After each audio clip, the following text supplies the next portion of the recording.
President Obama has unveiled his 2015 budget. The $3.9 trillion plan proposes tax hikes on the rich while giving more than 13 million others a tax break, the White House says.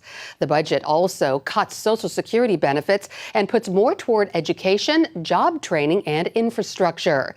Even with the president's announcement, a new budget is not likely. A bipartisan budget deal is in place for the next 2 years, and the Senate has already said they will not advance another measure this session. With more on this, we now turn to Phil Kerpen. He's the president of American Commitment. So, Phil, if there's really no chance of this budget going anywhere, what is the point of the president unveiling it? Well, first of all, it's required by law, although it's required the first Monday in February, so it's a month late, but he's been later than that in the past. Beyond that, I think this really serves as sort of the political platform document for Democrats, and I think this sort of tells the American people what Democrats want to do, what they would do if they could get back control of the House of Representatives, and it sort of lays out the foundation for the elections this year, and what they're basically running on is much higher taxes, much higher spending, even more debt. I don't think that's a very attractive package to the American people, but I guess they'll make their case. Well, not surprisingly, Republicans were quick to speak out against the president's budget. John Boehner called it the most irresponsible budget yet. Is he right?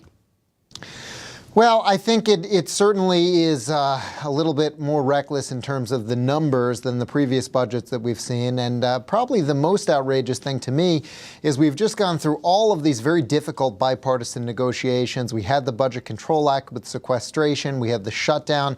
We had Paul Ryan and Patty Murray agreeing to the current bipartisan budget framework that President Obama himself signed. And now Obama says, no, next year I want to spend $56 billion more than the level that's just been agreed to. So that's pretty bold on behalf of the president.